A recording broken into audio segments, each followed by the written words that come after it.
how can spirituality and meditation tie to already busy lives that people have? What would be the results of meditation if we think about it? The results of meditation would be a more peaceful mind, Okay. a more stable mind, and a more loving mind. Apologize if this question, this thing. But do you ever personally feel unhappy? And always try to think not just about yourself. Get into the habit of remembering others. Okay. Yeah, at all times. Try to remember that there's many other beings around you. You're not by yourself. You're never Totally. by yourself. Totally. They say meditation and spirituality is something that will come to you when you are ready for it from within. Now, if you are watching this episode, then somewhere take this as a sign from the universe that maybe you are ready to explore this path even more. Today, I'm in conversation with Emma Slade. Emma is a Buddhist nun and she practices as well as teaches Buddhist meditation and yoga. She was the first and only Western woman to be ordained as a Buddhist nun by the Himalayan Kingdom of Bhutan. Although before she became a nun, she was a corporate hustler just like many of us.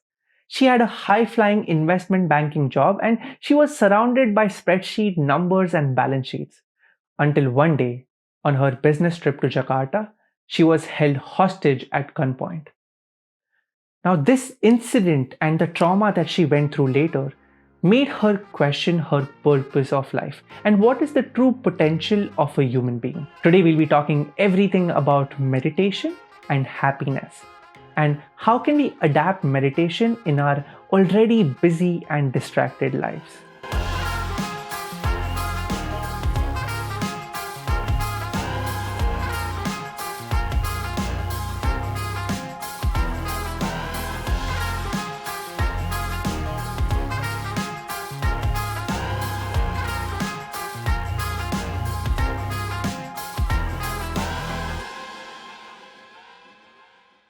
Miss Emma Slade, it's such an honor to have you on the show with me today. Okay, thank you. And again, thank you from the bottom of my heart to just go through all the logistics and things that we have been through the troubles and the hurdles. But I think we have you today, and it is one of the main reasons why I thought I would talk to you and understand is a concept that I think maybe it is too fashionably used these days, that is meditation. And there are different understandings and different meanings that people have in their own minds. So now one thing that we want to touch upon is more on learning meditation, adapting it in our distracted lives, and just going through that whole journey. But before we start our episode, I think one thing which I wanted to know, and also I want our viewers to know, is your story. How you became a Buddhist nun yourself. And I know the Jakarta story, but I would love for you to reiterate that and let our audience know what got you to where you are today. Okay, in 50 seconds, yeah. Take it back. So firstly, we're going to talk about meditation, and that's a fantastic subject and also a very huge subject. Mm-hmm. So we'll just bear that in mind, or we'll be on this call for many years, I think. Yes. In terms of my personal journey to becoming a Buddhist nun, it's all described, I think, well in my book, Set Free. So you can read the whole encounter, the whole story there, But I guess in a nutshell, you can say that I left a high-flying career in finance, working in London, New York, and Hong Kong, very successfully, very enjoyably, with lots of energy and intelligence and go. Mm-hmm.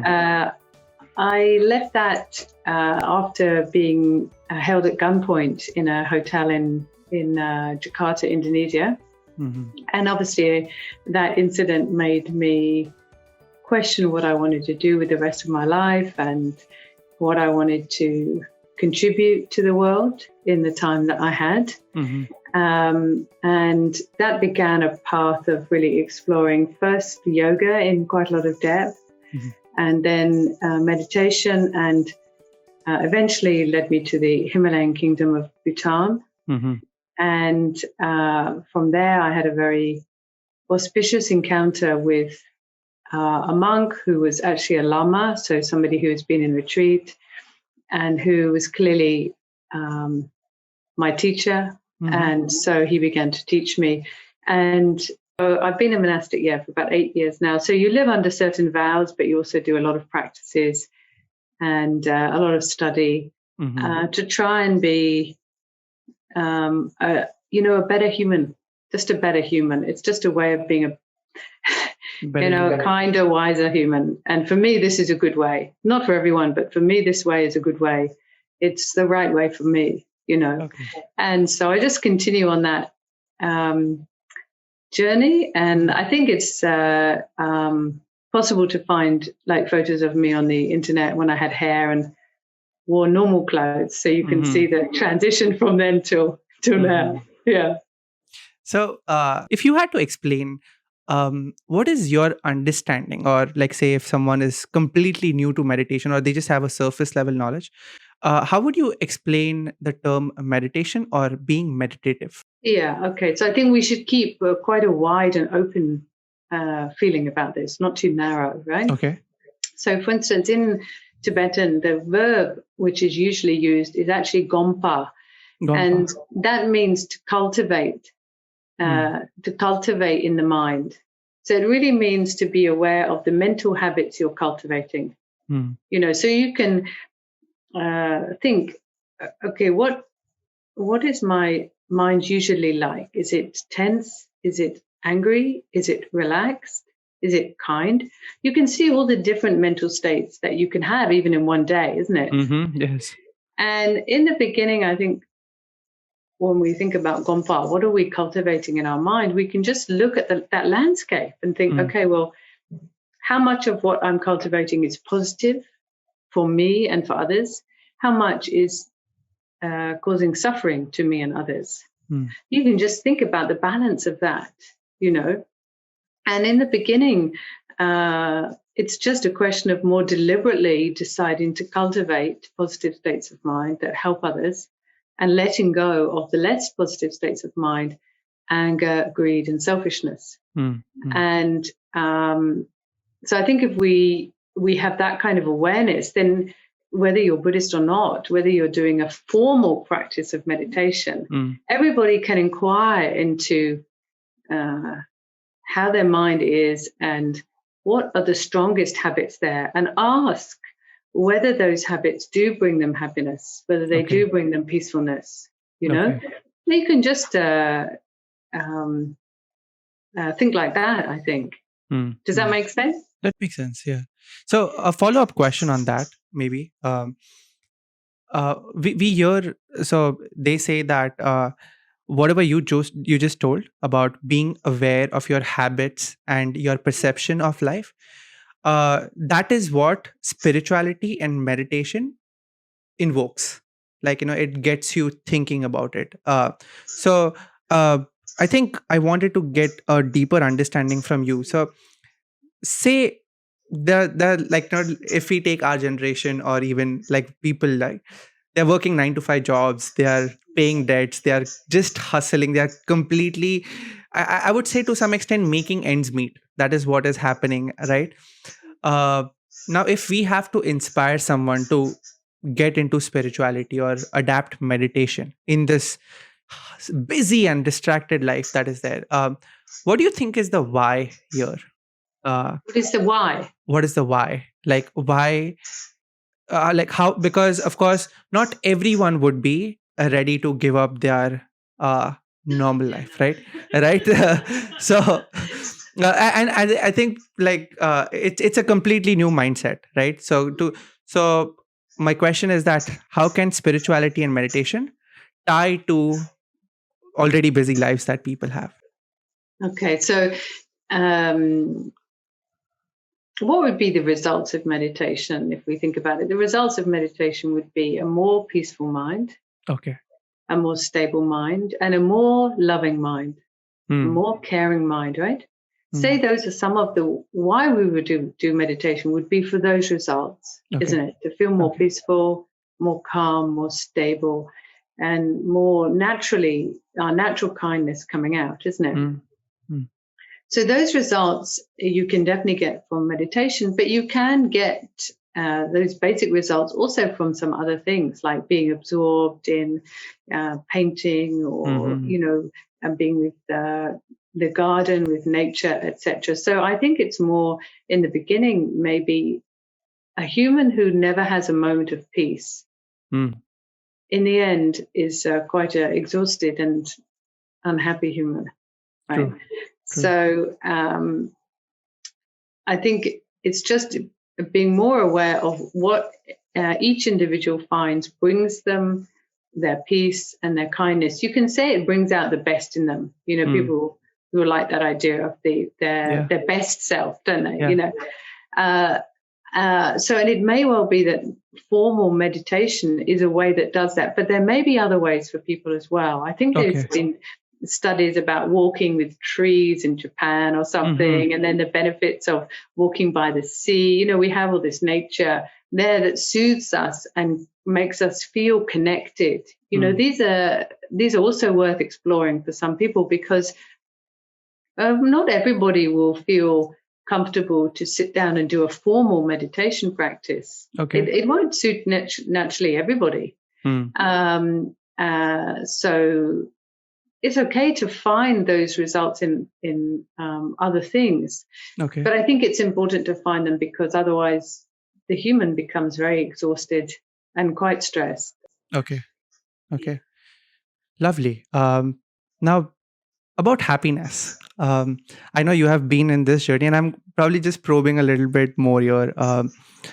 So apologize if this question, this thing. But do you ever personally feel unhappy, given the state of mind that you are in? Of course, the positive emotions are there, but what about the negative emotions also in your life? I think that much less. Just much less. Okay. Yeah. So it's not like I'm running around like, hey, I'm so happy all the time. But I feel very grounded. I have a basic level of contentment, which doesn't really shift because of all the practice I've done, I think. Okay. And because of recognizing that it's not very helpful to myself or others if I am grumpy, So I think the range of, not that, we mustn't, some people get very worried if they think you're going to suppress anger or suppress sadness. There are times when we will be deeply sad. For instance, if somebody close to us dies, we're not going to be like running around really happy, right? We experience these profound emotions as a human. But I think on a daily basis, when nothing particularly hideous is going on, I'm fairly even. Okay. And that wasn't true, for instance, in my financial career. Definitely my moods would go up and down, very much dependent on how the job was going and how my boss was. And I think many people would find that, isn't it? The way they feel about themselves, the way they feel at all, can be very linked to how they're doing in their job and how their boss is treating them. Okay. And so I know what it feels like to experience big ups and downs, and it's certainly different now. But as I say, that doesn't mean that, if I lost a close family member or something tomorrow, I would be very, very sad. Yeah. Would you say that one thing that probably being in the meditation practice, would you say that one key that is there is having less and less attachments? Yeah. So this is often, I think, quite misunderstood, but as a Buddhist practitioner, I feel a profound appreciation for many things, a far profounder appreciation than I did previously. Okay. Whether it's for a friendship that you have with somebody, whether it's for a book and what it says, whether it's for all the things that other people do that I can't do, right? So all the food that's there, I didn't grow it. Yeah. You know, somebody else made all that effort, isn't it?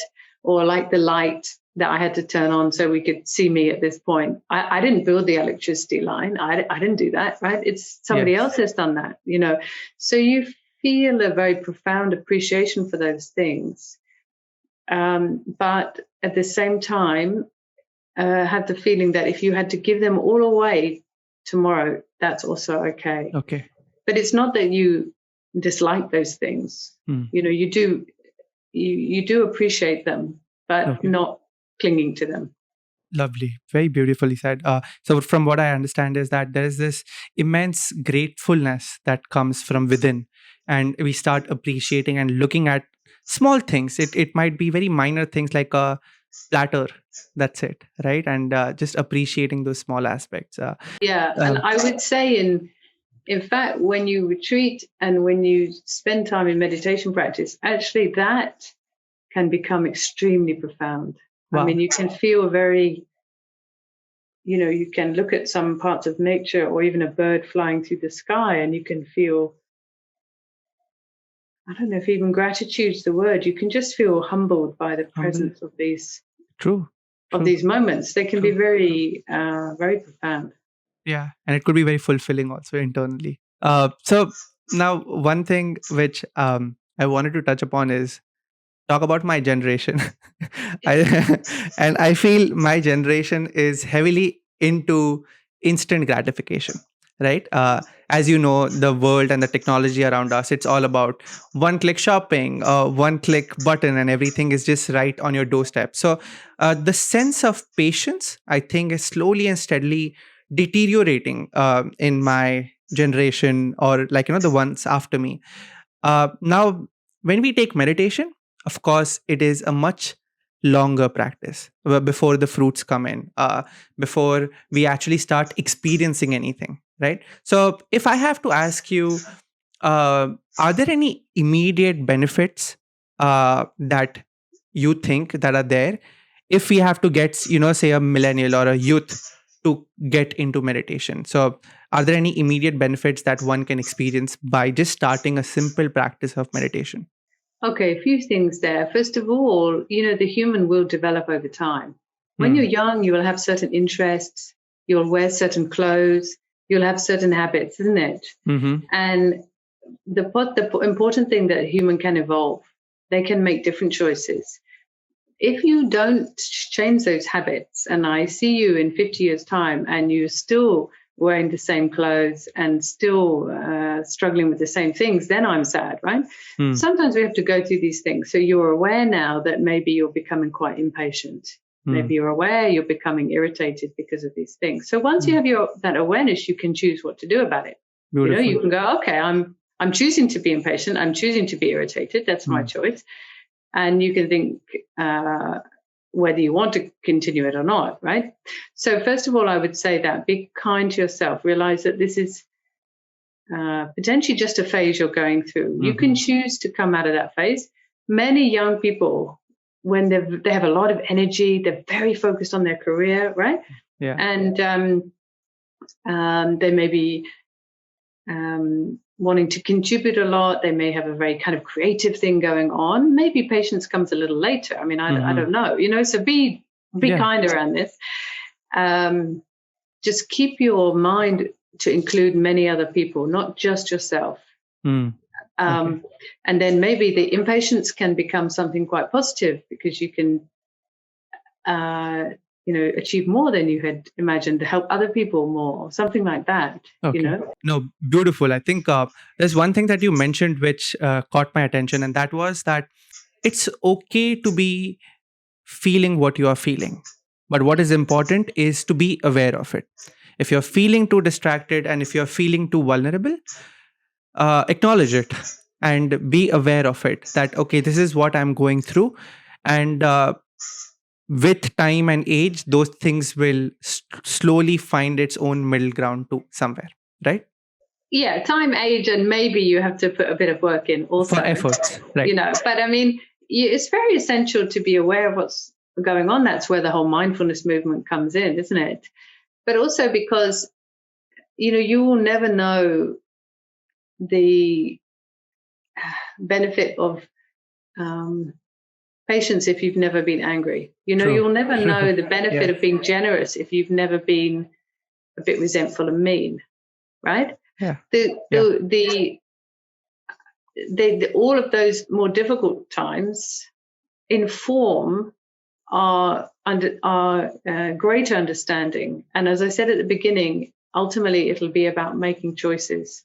So whether you wish to continue to be angry or whether you think, no, you know what, I'm going to start to cultivate a bit more forgiveness there, understanding, whatever it is. It's about the human, the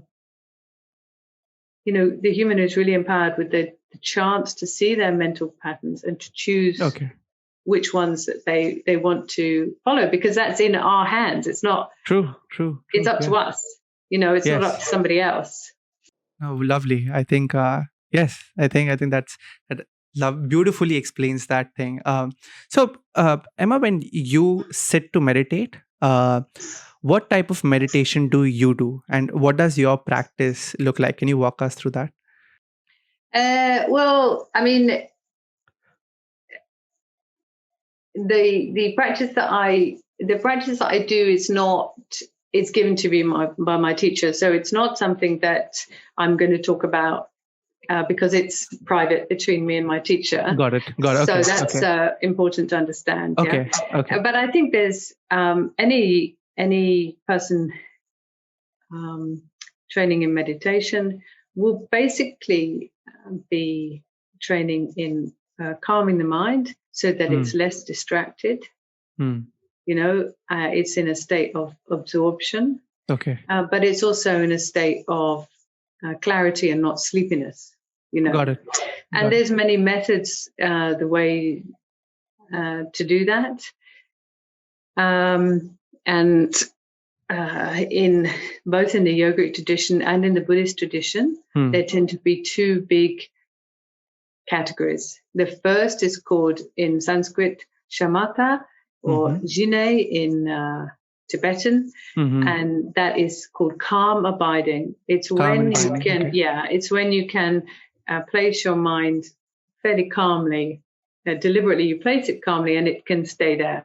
Beautiful. Or it doesn't jump around so much. And then the second level of meditation is called vipassana in Sanskrit and hlatong in Tibetan, and that's where there's some insight, some clarity, some wisdom into the nature of reality.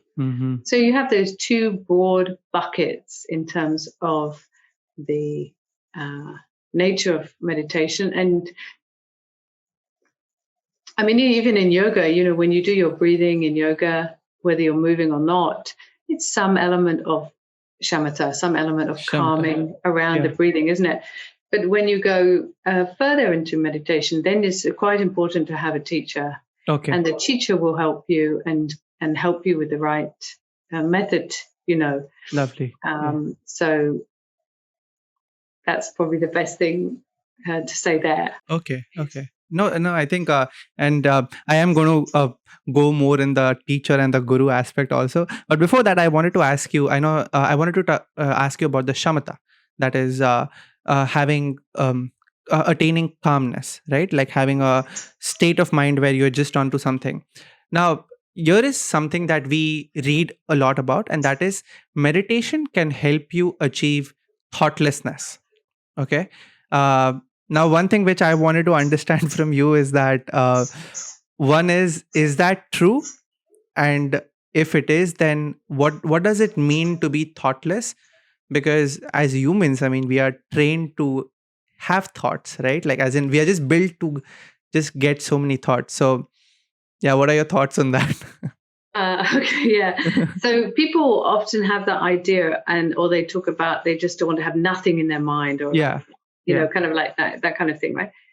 And I think that's purely a reflection of people's awareness that a very busy mind in the end is quite tiring for them. And it's like saying, I just want to rest from my really busy mind. Can I just turn it off could it happen like nothing happening? Yes. I think it is a reflection of that state. Okay. In shamatha, you will be learning to bring your mind and keep it there, but there will still be some what you can call thoughts, coming and going, etc. And when we look at the nature of thought from a Buddhist point of view, usually we're encouraged to see it as it's called appearance emptiness. Appearance emptiness. It has a form, apparent form, but it's not solid or graspable. And so in that combination of recognizing something has happened, but it's not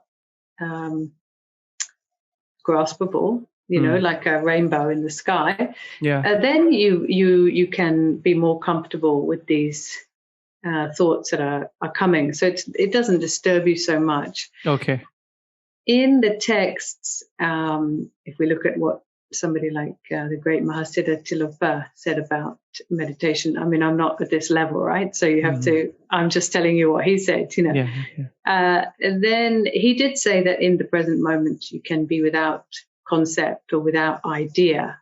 But I think that is probably a very advanced stage. And for a beginner, I think it may feel like if they have that idea that they're going to go into meditation and have no thought or no concept, I think they'll feel like they failed, because it's probably a very high level of realization. So I think in the first instance, just the capacity to choose and know how to choose a calm mind. Having realized that without the capacity to have a calm mind, your life and your mind becomes very frazzled.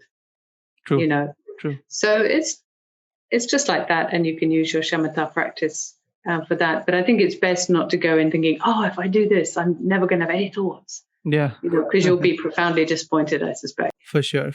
Lovely. Very, very beautifully explained that thing. And I think I 100% agree to that one. Now, Emma, one thing which you mentioned that was that initially you can start off your practices on basic level, but as you progress, you will need a guru. You will need a teacher who will teach you and guide you in the right way, right? I completely agree with that statement, and here is why I feel. So I started my meditation journey probably a year and a half ago, and the meditation and the guru that I follow is someone called Sadhguru. I don't know if you know. So Sadhguru, and I have been doing his meditation courses and his classes and stuff that have deeply impacted me, and they have inspired me in a lot of different ways, right? Although there was a time before I got into this guided meditation practice and actually learning from gurus like Sadhguru, or even learning concepts from you, right? I personally find that is much more effective than say 2 years ago when I was using meditation apps like headspace and calm. There are so many apps these days that you can just start and you can just play and you follow that guided process, right? I wanted to know your opinion, because these days technology and meditation somewhere is trying to become our teacher, right? That, here is how you should do it. What are your thoughts on that, where making technology as your meditative teacher? Or do you feel, because one thing on one end we are trying to disassociate from technology and everything, and then here we have another one where we are relying. So what is your preference here? Yeah, so I have never listened to Headspace or Calm, but I'm obviously really aware of them. And I encounter many people who tell me that in their life it's been helpful for them. Okay. I think if you're, if you're very interested in pursuing a spiritual path, I don't know, there may be a limit to how far those apps can take you. But true. For a regular person who's suffering from maybe insomnia or some kind of stress, I think those apps can be very helpful. But it's a very different thing from having a a teacher, particularly if they're still alive and you can actually listen to them or even spend time with them, to be in the presence of a teacher that you feel connected to is a very important thing. Okay. Yeah. And as you said, you're not going to have that with an app. Yeah. But people, as with everything, some people want to be a concert pianist. Some people just want to know 2 notes on a piano. I mean, it depends the role of a spiritual practice and meditation that you want in your life. And then you get the teacher that's right for that. To find your own inner sweet spot based on how you want to take your journey ahead. And if apps and other like things work for you, then that's good. But if you really want to get deeper and deeper and you want to form a connection, then you will need some sort of a guru or a teacher in your life to guide you there. It's not only a question of need, it's what comes to you, right? I mean, what comes to you, yes. Absolutely. So I think it's a little bit like that also, Yeah, I love the way, I always believe that there are some things that'll come to you. Like the universe will find its way that, okay, I think this is what you need at that time. And I feel meditation and spirituality journey is one of those things that it'll come to you when you are personally ready from inside. Yeah, I mean, the other thing is to be a teacher. I mean, I have some students, right? And to be a teacher, not to be a student, but to be a teacher, I mean, I'm just a little teacher, but is a big responsibility. In this way, it's also a really big responsibility. True. Because if somebody wishes you to teach them these things, the small things that and I don't know very many things at all, but it's a responsibility one takes very, very seriously. Beautiful. So it's not only sacred from the student to teacher, but it's also sacred from the teacher to the student. You feel like you must do your best for the student also. You must really be there and teach them the best that you can. Hope they'll be a much better practitioner even than yourself. You must be prepared to be the best teacher also that you can be, and the student to be the best student they can be. Both sides actually need to have a seriousness about it. Yeah. Okay. Maybe a little stupid question, but how can one go about finding that teacher? Oh, well, yeah, that's the $64 million question, isn't it? Okay. So, I think we have to trust that if we're ready, then it will come. I mean, how did I end up born in Whitstable in England? How did I end up with a teacher in Dochila in Bhutan? I mean, how is that possible? My teacher in Bhutan, my Lama, he used to say, how is it I know you when I don't know people in the next town from here? Yeah. I mean, it's crazy, right? It is. So I think you have to have a little bit of not get too tense about it and trust and do kind and wholesome activity to create good conditions for a teacher to arrive. Okay. Lovely. Very plant that seed and something will happen in your direction. Lovely. Now, Emma, I also know that you are an executive coach and you help, or you were, or you are. So I think one thing which I have always been curious about is that when we look at the C-suite execs, right? CEOs, CTOs, CFOs, I mean, to some extent, they have done something right to get there. They have achieved something and gotten that leadership position. So what is a spiritual angle that you teach them, or what is it that those leaders need? Yeah, so I help people in different ways, as you've said. I help people in Bhutan, and I try to help people over here as well. Yeah. And because of my strange combination of my business background, but also then obviously, many, many years now of yoga and meditation and Buddhism, etc. I think sometimes people do like to talk to me, particularly if they're asking themselves maybe profounder questions and they want somebody that they can trust entirely to explore some of those questions with, Wow. Various people try to talk to me, and I do some of that. Okay. Again, it's something which I don't want to do too much of because then it takes a lot of time away, isn't it? Yes. But I do it, and anybody who's a leader has responsibilities for many other beings. And so if they are not in a good space, it can impact a lot of people. Okay. If they can really flourish as an individual and allow their good qualities to come out, they can help many people. So, working with people who have a big influence on other people can be quite a good way to help a lot of people all in one go. 100%, yes. Excellent. That's a great thought process also, that, these leaders do have a say. Yes, they have this influence over a lot of their audience members, their employees, their customers. And if they inculcate those values in their leadership, it will show and trickle down in the roots also. Yeah, that's well proven in studies. Okay. It's very well proven. And particularly in companies where there's an entrepreneur in charge, or, where the leader has a big say in how the organization feels based on their own value system or their own personality. They have a big influence. Beautiful. And so that can be a great asset, or it can be a nightmare for the employees. So let's make it an asset. Okay. We didn't sign up for this. Very, very nicely said. Okay, so one thing which I wanted to know from you is that I know you mentioned early in our conversation that you went through a lot of stress and trauma with your journey and the story that happened to you, right?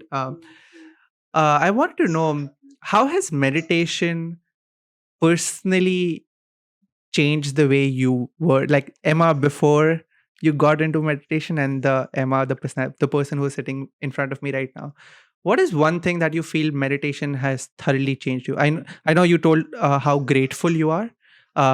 Is that the stuff, or is there something else also that meditation has touched your life immensely? Yeah, meditation brings a profound sense of peace, and that gives you a kind of mental resilience. Mental resilience, okay. Yeah, it gives you quite a strong mind in a way, actually, to be honest. Yeah. Lovely. So I would say that. So I think it makes you much calmer and more able to deal with obstacles when they arise, difficulties when they arise. And your capacity to help many people, or sort of spin many plates at once without feeling like you're spinning them, that increases because your mind is just kind of bigger and more stable, Yeah, it's just capable. But I would say that I must emphasize that after what happened to me and, recovering from that trauma, I didn't use meditation to recover from it. Okay, wow. And I'm not saying that if you're in a really tough, traumatized state, that it's necessarily a good thing to meditate. I didn't, and I'm not sure that it is the best thing to do at that point.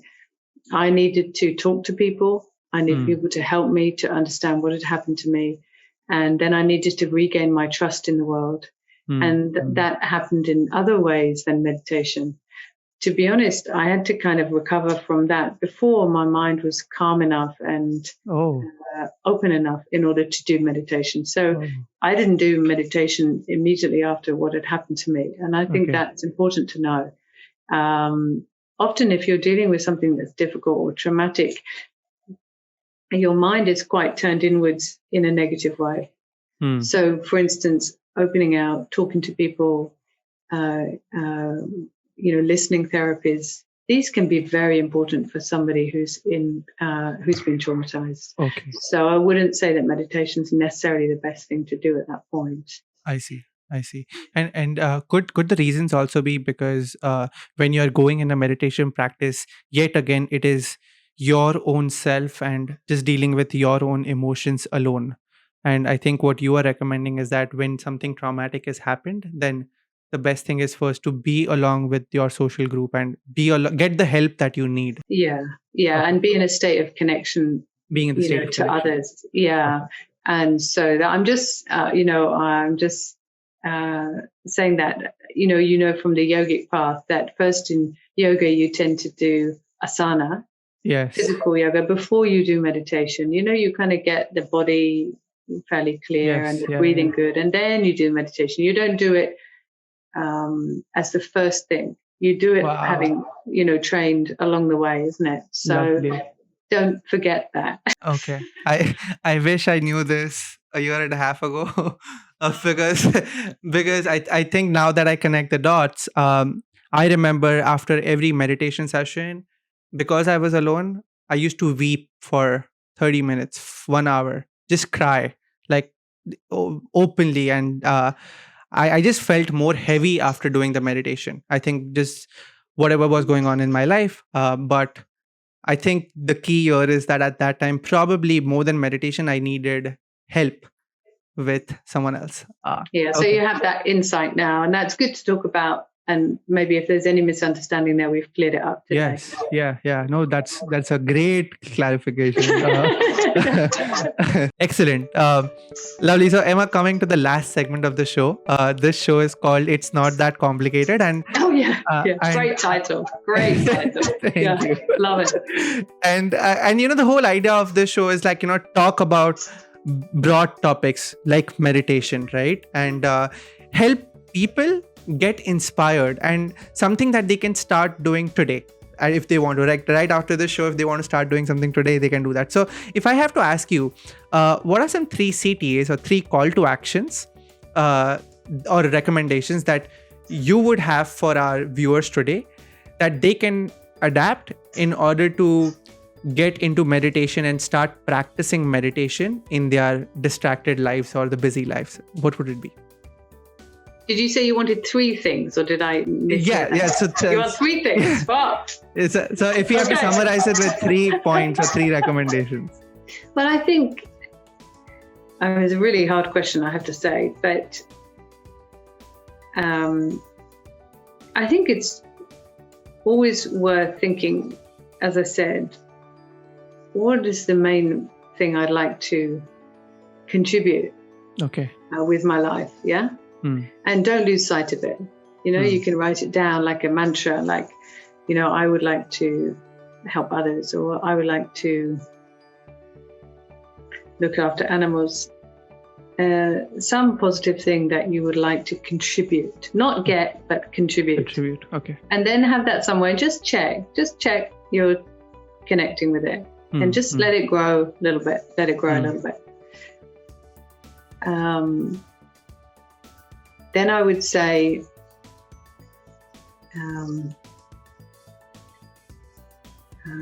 how can you say, value qualities of peacefulness as much as you value qualities of being frantic and running around. Beautiful. Yeah.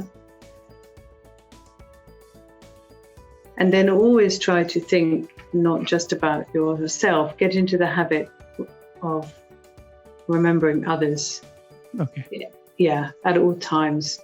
Try to remember that there's many other beings around you. You're not by yourself. You're never by yourself. Totally. Excellent. Those are some wonderful thought-provoking recommendations. And I think the last thing that you concluded, right, that you are not going to do all this alone. We have to be there for others, and others are going to be there for us in our hard times. Excellent. It was such an honor of talking to you, and I think I had one of the best conversations with you today, and from the bottom of my heart I feel thank you so much. Yeah, it's my pleasure. Hope it helps many. Absolutely. Even if we change one person's life through this, that is itself is gold for us. Thank you. Thank you so much, Emma.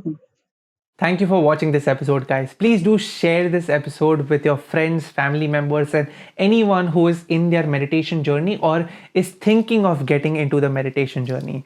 If you are new here, make sure to press that subscribe button. Every week, we come up with amazing topics like this one and make it simple for you to understand and feel inspired.